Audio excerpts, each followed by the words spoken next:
the generally accepted principles of international law as part of the law of the land.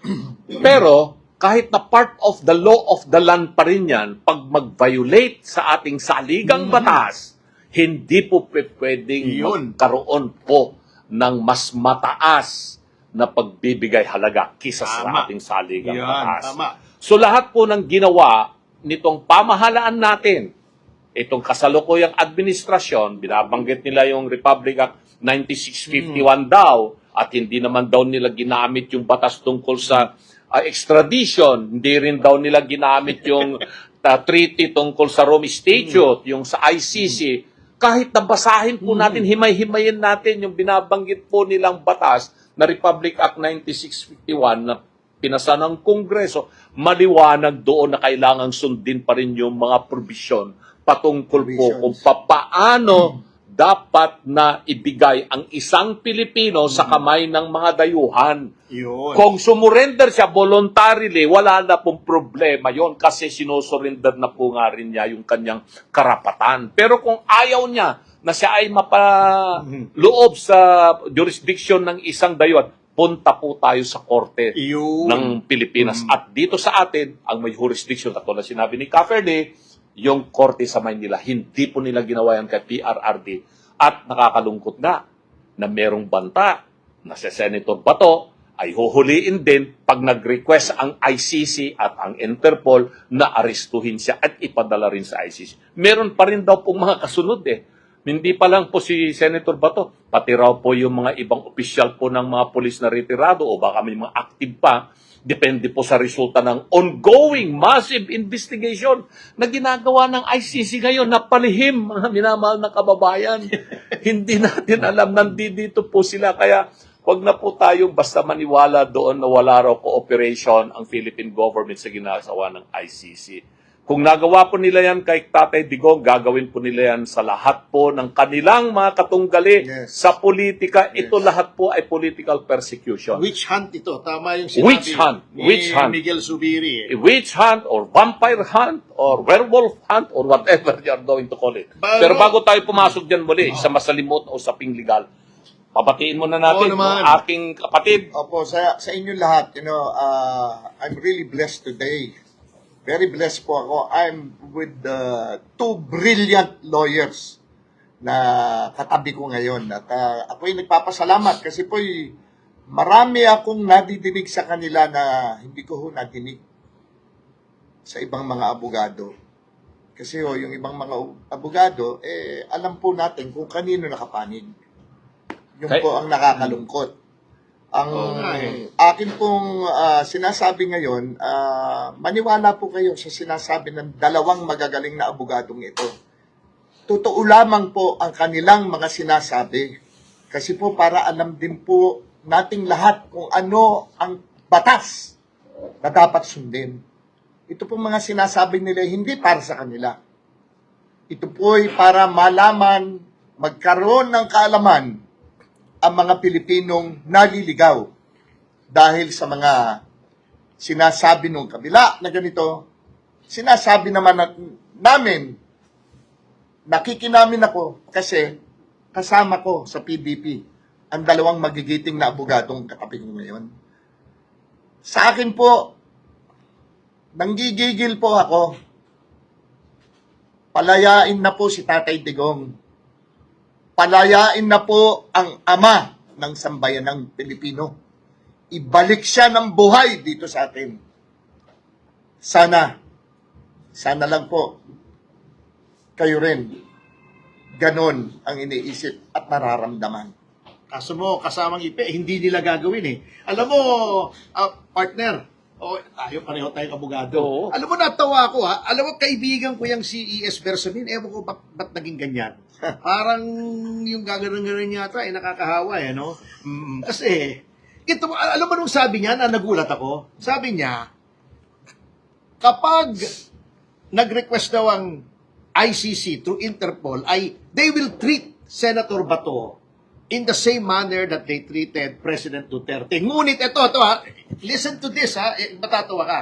Sabi niya, kung maglalabas daw ng ruling ang Korte Suprema na there should be due process of law, they will follow due process. Anong klaseng statement yun? Kailangan pa ba maglabas ang Korte Suprema ng ruling or desisyon na dapat i-follow ang due process of law? Ang due process of law po ay nasa konstitusyon. And I don't think the Supreme Court will come out with a ruling na ganon in that isolation na you follow due process. Sabagat yan po ay nasa saligang batas na mismo. You do not need any ruling from the Supreme Court. The Supreme Court itself is a creature of the Constitution. And the Constitution itself says, no person shall be deprived of life, liberty, or property without due process. Yes. All you have to do is follow the Constitution. Kaya nga, sabi nga natin lagi, no? Whatever decisions or resolutions made by the Supreme Court, it doesn't make the Supreme Court really supreme over the other agencies or departments of government. The decisions of the Supreme Court, more particularly, pag yun po ay patungkol sa sinasabing dapat sundin ang saligang batas, ini-execute lang po yung sinabi ko kanina ng Supreme Court. Supremacy of the Constitution. Yun po ang ginagawa ng ating Supreme Court. Pero alam po ninyo, Ka-Ferdinand Ipe, nababahala rin ako dito sa malawakang propaganda at masasabi natin na panlilito sa ating mga mamamayang Pilipino kung ano ba talaga ang magiging kalagayan na ni PRRD. Dahil nga una, napabalita na naghain na nga ng motion yung kanyang mga abogado na magagaling for interim release. Okay? Kita mo kaagad, nag-react yung mga tao rito na kontra sa mga Duterte, mga abogado, mga dating mahistrado, na hindi dapat bigyan ng interim release si PRRD. Hindi dapat maging dahilan yung kanyang matanda na at siya ay may sakit o mahina ang katawan. Kasi baka siya ay tumakas o hindi na magpakita. At ganito, ganyan. Ang dami na kaagad na kanilang mga propaganda na nilalabas. Ang target nila, hindi po yung audience doon sa ICC, kung hindi mga Pilipino para mawalan po ang tiwala kay PRRD. So ang labanan na ito dito sa Pilipinas, politika pa rin ito. Perception of the people about PRRD and his current situation. Pangalawa, yung pa ring issue, nag-file ng motion na resolve the issue of jurisdiction of the ICC na kailangan resolbahin nila. Meron pang jurisdiction ng ICC pagkatapos na umalis na ang Pilipinas sa Rome Statute, pagkatapos na hindi siya sinunod, hindi sinunod ng custodial state ang Pilipinas, yung requirement ng Rome Statute na kailangan mo nang dinala sa PRRD sa korte. These are what we call in law, simply sa aming mga abogado ito, these are what we call questions that are prejudicial before you go to trial. And that is part of due process. Mamaya, iko-connection natin yan sa impeachment. Anything related to issue of jurisdiction is part of the trial. Before you can go to trial proper, resolve first those issues pertaining to jurisdiction. Hindi yung pagdidelay, hindi yung pagsasabi na ito ay ginagawa upang hindi matuloy ang trial o kaya madelay ang trial. Because what if you go to the trial yet the issue of jurisdiction is not resolved and then eventually that issue is decided na wala ngang jurisdiction ang korte. Sayang. Eh di sayang lahat. So ito ngayon, pero pagpakinggan mo itong salita ng mga abogado dito sa Pilipinas, unfortunately, no? These are brethren in the legal profession. Pag magsalita sila, guilty na si Tatay Digong. Kailangan na ikulong na yan. Talang parusahan na yan ng imprisonment of life or whatever pursuant to the rules of the ICC. Hindi po tama yon. No? Alam mo kung bakit? Kasamang Raul, ang Integrated Bar of the Philippines natin ngayon, hindi lamang walang silbi, kundi partisan na po. Paano ko nasabi yan? Nagugunita nyo po yung issue ni Bicoy. Kung saan pinayagan for the first time, the IBP is supposed to be an organization of lawyers na para sa betterment ng legal profession and the system of justice sa Pilipinas. Unfortunately, yung aking mga kabaro dyan sa abogasya, hindi naman lahat. Pero itong IBP ay naging old boys club na ang ginagawa na ngayon hindi para ayusin ang system of government natin, kundi para mamulitika. Bakit? Kita niyo yung Bikoy. For the first time, ginamit ng isang tao yung building ng IBP. Can you imagine? Para magkapag-press ko ng isang tao para siraan ang presidente na very political in nature. Pinapasok pa nila yung mga madre, mga non-members ng IBP sa IBP building. Sagrado po yun eh. Kaya ako, I requested the Supreme Court to conduct an investigation as to why that is so.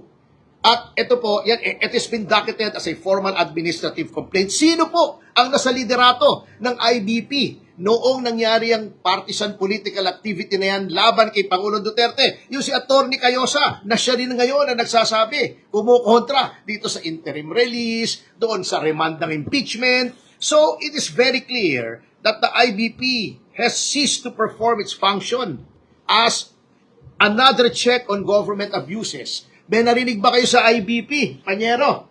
Noong inaabuso kami sa Quadcom, ayaw kami palapitin sa aming kliyente. Can you imagine? May narinig ba kayo sa IBP nung inaabuso yung rights ni Pastor Kibuloy? Wala naman kayong narinig. Oh, 'di ba? Oh, basta pero pagka dito sa issue ng pagkakulong sa Hague ni Pangulong Duterte dito sa impeachment, ang bilis ng liderato ng IBP na kumampi dito sa gobyerno. So, Meron akong narinig sa IBP patungkol sa akin.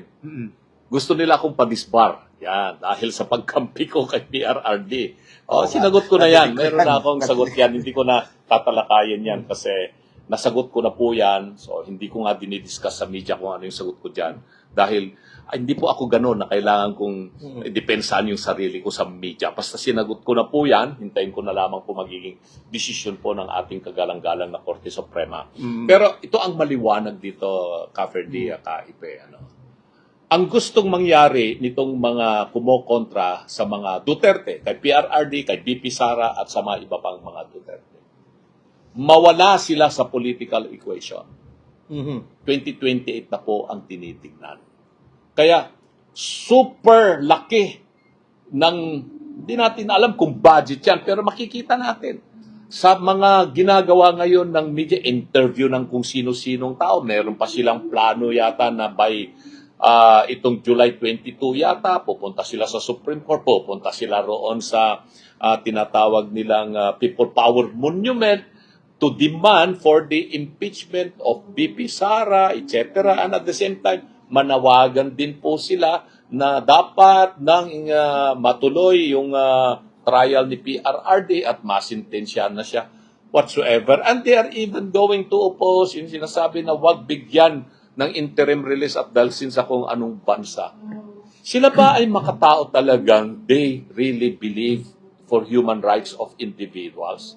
Kung talaga pong may puso po sila para po sa human rights ng isang ordinaryong tao, Pilipino man or hindi, dapat sabihin nila, resolbahin nyo na kagad yung issue ng jurisdiction dyan sa ICC para malaman kung talagang meron bang jurisdiction ang ICC. Dahil pag nagdesisyon itong korte sa baba, para naman mai-appeal doon sa appeal body ng ICC kung tama yung kanilang magiging desisyon dito. At saka yung issue ng interim release, resolbahin na nila bago dumating yung September 23 ba yun? Yung pagbasa ng indictment. At ito ang nakakagulat mga minamahal na kababayan. Kung yung ICC rules and regulation, ngayon pa lang sila nangangalap ng mga ebidensya.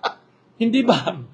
Ngayon pa lang sila nangangalap ng ebidensya at yung sinasabi nilang 30,000 na mga nawalang mga Pilipino sa AJK related to war on drugs. Tapos sabihin pa, baka malamang itinapon sa Taal. Niling pa. Niling pa.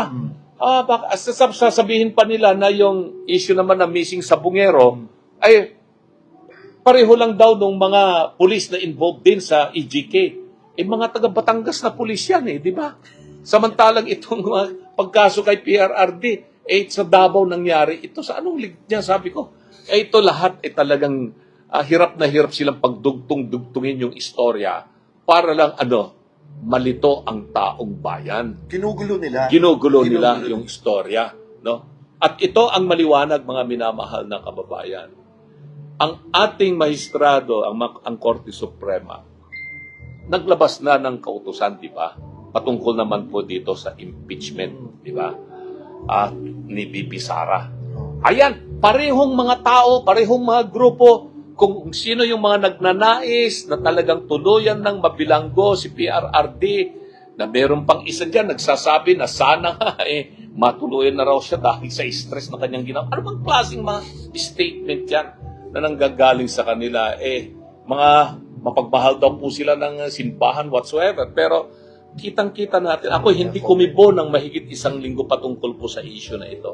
Pero panahon na tayo muli ay kailangan pong harapin natin lahat itong mga ginagawa ng mga nasa kabilang grupo. Dahil sama-sama na sila yung mga iba-ibang mga kulay.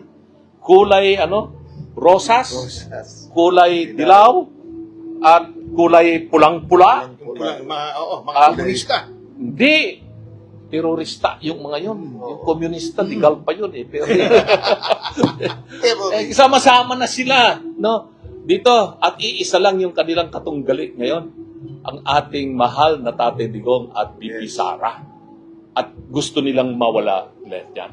So, nandito po kami ngayon sa PDP Laban National Headquarters para sa isang prayer meeting ng aming partido at ng mga membro po ng PDP Laban. At ang theme po namin dito ay Free Duterte Now.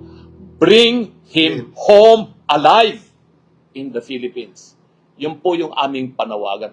Alam mo yung Bring Him Home na kanta, di ba sa Lemes Rap yan? Yes. Bring Tama. him home. Dapat Kaya ako dun. dapat mamaya kantahin mo Dapat yan. kantahin mo Naiiyak yan, ako eh. mamaya. Naiiyak ako pag Yan. kinakanta Oo. yung Bring Him Home na kanta sa Ikaw Lemes lang ang Rap. pwedeng kumanta niya. Dahil Wala alam na ko yung iba. tema ng... Hindi ko kabisado yung lyrics eh. Alam ko yung tono, pero yung basahin mo lyrics na lang. hindi ko alam. May karaoke dyan mamaya. Mag-karaoke tayo ng Ay, Lemes Rap. nag-umpisa na sila. So yan po mga minamahal na kababayan, napakinggan nyo kami, KIP at saka si Caferdi dito sa live patungkol po dyan sa gaganapin nating prayer rally meeting Opo, dito sa ngayon. PDP. Panawagan po namin. At lahat po kayo mga minamahal na kababayan na nanonood, nakikinig po ngayon. Maraming salamat po sa inyo. Hindi ko na po kayo ma-shout out lahat-lahat. Pero alam nyo na po yan, pag-subscribe nyo sa amin sa social media, sa Facebook, sa TikTok at saka sa YouTube. Kaming dalawa ni Atty. Ferdy, marami pa kaming pagsasamahan nito sa mga susunod na mga pagkakataon patungkol po dito sa mga maiinit na issue. Yung susunod po na tatalakayin namin ay yung tungkol naman po sa impeachment ni BP Sara. Kasi talagang kailangan sagutin natin lahat yung mga kasinungalingan nilalabas ng kabilang grupo tungkol po dito sa issue ng impeachment. At Yan po, abangan alam nyo. po natin kung ano yung mga dapat na regulasyon po na dapat nating sundin pagdating po sa impeachment. Pero doon sa kabilang kampo, wala silang nasa isip. Ikulong na si Tate Digong, parusahan na. Dito naman sa kay BP, ituloy na yung trial at sintensyahan na siya ay guilty para matanggal na bilang Pangulo. Ganon po yung kanilang narrative.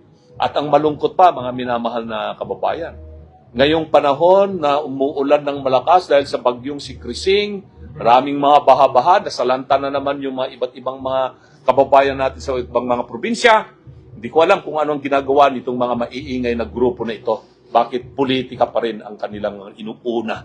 At dito naman po sa issue na mga lumalabas patungkol po sa sitwasyon dito sa rehiyon natin sa Asia Pacific, dito sa ASEAN, itong medyo lumalalang sitwasyon ng hidwaan ng China at saka Taiwan na ngayon po ay maaaring yan po ay magsilbing mitsa ng kaguluhan at mai-involve po ang Amerika at ang China, ano naman po ang magiging kahihinatnan ng Pilipinas. Medyo mas sensitibo pong usapin yan. Makakasama ko ulit si Caferdi dito sa usapin na ito kasi meron naman po tayong konting nalalaman pagdating po sa geopolitics dito sa ating rehiyon. So, paalam muna tayo. Kahit kailangan natin. Ikaw na muna magsabi. Sa mga sumusubaybay po sa dalawang magigiting na abogado na si Attorney Raul Lambino At siyempre ang aking idol na si Atty. Topacio, na napapanood nyo araw-araw sa telebisyon. Tandaan nyo po, puro katotohanan lamang ang mga sinasabi nila. Sa inyo pong lahat, subaybayan nyo ang dalawang magigiting na abogadong ito. Dahil sila ay para sa sambayan ng Pilipino. Salamat, Kaipe. Freddy. Maraming salamat po. Maraming salamat. Isang karangalang makasama ko kayong dalawa. At for more truth that will come out, Yes, Yo Topacio, Yes. 11 to 12, Monday to Friday sa DWIC 882, Aliv TV 23, at marami pong mga platforms, YouTube, Facebook, at TikTok ay mapapanood nyo rin po. Yeah. Muli mga minamahal na kababayan, tulungan po nyo kami sa ating pagdadasal para po sa ating bansang Pilipinas, para sa ating mahal na Pangulong Tatay Digong, kay VP Sara Duterte, at siyempre sa lahat ng ating mga kababayan, mga overseas Filipino workers lalong-lalo na, Opo. at itong ating mga kababayan ngayon na sila po ay nasasalanta nitong nagdadaang bagyong Krising. At meron din po kaming panawagan. Kalimutan muna natin ang politika. Bukas, may laban si Manny Pacquiao. Kahit na po tayo ay magkakaibang partido na, Oo. at hindi natin siya nakasama nitong mga nakaraang eleksyon ng 2022 at itong 2025, nasa kabilang grupo siya. Pero sa pagkakataon na ito, magkaisa po tayo para sa pambansang kamao. Opo. Ipagdasal po nating manalo si Manny Pacquiao. Oo naman. Kung ano man po ang kahinat na ng kanyang laban, ay sana po ay malusog pa rin po siya at wala pong masamang mangyayari po sa kanyang katawan. Maraming salamat po at mabuhay po ang sambayan ng Pilipino.